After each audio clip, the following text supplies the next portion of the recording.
Bagaimana membuat konsumen ingin membeli, walaupun barang itu bukan kategori prioritas untuk dibeli, atau bukan kebutuhan pokok teman-teman.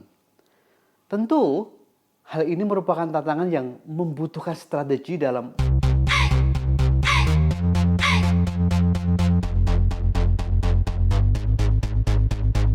Five, four, three, two, one, zero. All engine running. Liftoff. We have a liftoff.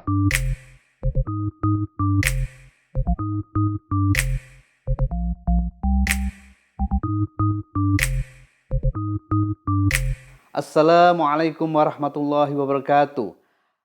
Kali ini kita akan membahas bagaimana membuat konsumen ingin membeli walau barang itu bukan kebutuhan. Dan tentu tantangan strateginya berbeda dengan brand yang merupakan kebutuhan atau dibutuhkan konsumen. Dan kalau kita bicara tentang pembelian berdasarkan kebutuhan, tentu tidak disuruh pun mereka beli seperti makan, pakaian, tempat tinggal, kebutuhan kesehatan atau keamanan. Dan selama semua hal itu berhubungan dengan kebutuhan dan prioritas hidup yang dibutuhkan, pasti mereka akan beli, konsumen akan beli. Tetapi bicara brand berdasarkan kebutuhan juga punya tantangan teman-teman. Karena di kategori barang kebutuhan atau yang dibutuhkan, tantangannya juga sangat besar. Karena kompetitornya sangat banyak. Dan karena kompetisi brand dalam kategori kebutuhan sangat tinggi, maka kita harus tahu bagaimana membuat brand ini jadi pemenang nantinya. Dan pertanyaannya, dengan cara apa untuk memenangkan persaingan itu? Caranya adalah dengan menciptakan diferensiasi nilai, sehingga brand Anda akan jadi pilihan. Karena dengan diferensiasi nilai, brand Anda terlihat beda nilainya dengan kompetitor untuk relevan dibeli. Dan memungkinkan customer akan membeli lagi dan lagi dengan syarat brand Anda mampu memberi nilai positif lewat pengalaman yang diberikan. Sehingga customer akan melakukan repurchase dan memungkinkan juga akan menjadi habit buat mereka sehingga menjadi loyal. Berbeda dengan bagaimana membuat konsumen ingin membeli walaupun barang itu bukan kategori prioritas untuk dibeli atau bukan kebutuhan pokok teman-teman. Tentu hal ini merupakan tantangan yang membutuhkan strategi dalam mempersuasi konsumen untuk membelinya.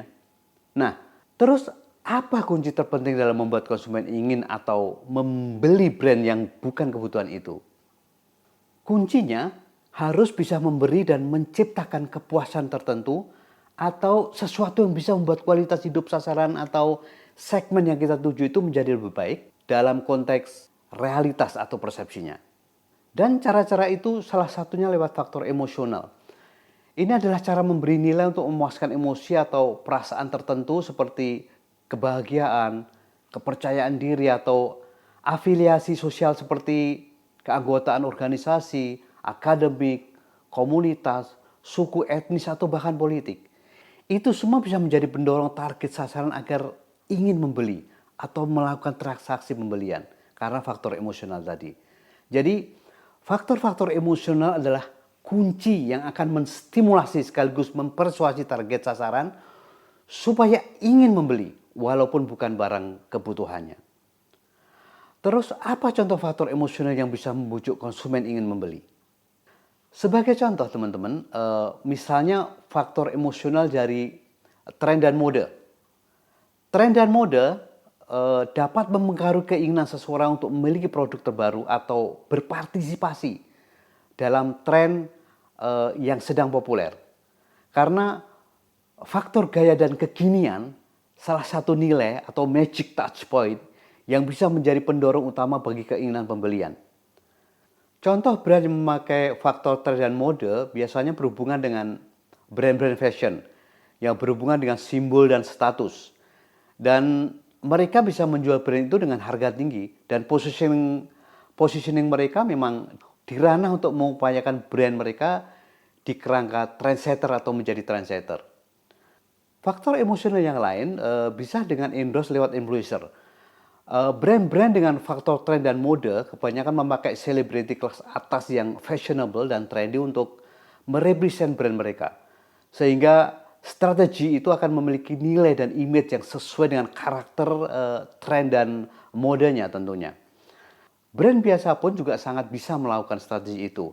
Karena lewat ulasan tokoh terkenal yang relevan yang sesuai dengan segmen, akan bisa mempengaruhi mereka dalam membangkitkan keinginan atau minat untuk membeli. Faktor emosional yang lain yang bisa membuat konsumen ingin beli yaitu faktor emosional lewat cerita brand. Ceritakan kisah yang menarik dan memikat tentang mereka atau produk Anda. Karena cerita yang relevan dapat membantu konsumen terhubung secara emosional. Sehingga akan membangkitkan keinginan konsumen untuk menjadi bagian dari cerita tersebut. Misalnya sebuah brand minuman bisa membangun brand image lewat cerita momen friendship, happiness, persahabatan ataupun kebersamaan. Atau contoh lain dari brand sepatu misalnya, bisa membuat cerita fokus pada semangat dan inspirasi atlet-atlet dalam menghadapi tantangan dan membuat mereka bisa mendorong mereka bisa melebihi batasan mereka sendiri atau sesuatu yang impossible jadi possible.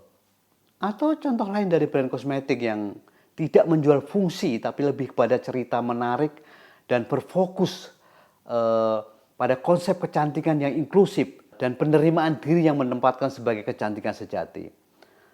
Faktor lain yang bisa membangkitkan keinginan bisa juga lewat faktor emosional keterlibatan dan interaktif. Di zaman medsos saat ini, cara ini sepertinya cukup efektif dan tidak terbatas untuk melakukannya, yaitu mendorong keterlibatan konsumen dengan merek atau produk Anda melalui konten interaktif, melalui pertanyaan, melalui polling, atau melalui kompetisi. Interaksi aktif dapat membangkitkan perasaan keterlibatan yang lebih dalam dan memperkuat keinginan dari konsumen atau target sasaran untuk melakukan pembelian. Dan faktor ini pastinya akan membangkitkan dan membangun nilai-nilai emosional karena ada keterlibatan langsung. Bukan hanya itu, di dalam interaksi dan keterlibatan ada rasa trust yang dibangun. Karena di sana tidak ada jarak antara brand dan konsumen. Dan ada perasaan dihargai juga. Tentunya di sini dihargai sebagai konsumen yang bisa dekat dengan brand. Jadi untuk faktor ini tentunya semua brand bisa melakukannya sesuai dengan segmen atau target sasaran. Kenapa harus sesuai dengan target sasaran? Karena supaya waktu dan tenaga Anda efektif karena berinteraksi dengan siapa yang harus dan seharusnya Anda berinteraksi. Ada faktor lain lagi, yaitu faktor dari tactical strategy, yaitu cara promo dan diskon. Diskon atau penawaran khusus yang menarik bisa menggugah keinginan konsumen untuk membeli. Nah, promo adalah short term strategy untuk penjualan. Tapi bagaimana supaya promo bisa menjadikan strategi untuk memiliki nilai untuk jangka panjang? Caranya yaitu lakukan promo bukan untuk sekedar mengejar penjualan atau menghabiskan stok barang. Tapi program promo juga harus bisa menjadi sarana untuk memberi pengalaman positif pada konsumen agar bisa menciptakan keinginan untuk membeli lagi. Karena dengan pengalaman positif tentunya itu akan menjadi saving account positif. Nah, itulah teman-teman video mengenai bagaimana membuat konsumen ingin membeli. Semoga video ini bermanfaat dan ayo terus cari brand magic touchpoint Anda sehingga menjadikan the secret to winning buat brand Anda ataupun Anda sendiri. Jangan lupa subscribe agar bisa mendapatkan notifikasi dan pemahaman branding selanjutnya. Assalamualaikum warahmatullahi wabarakatuh.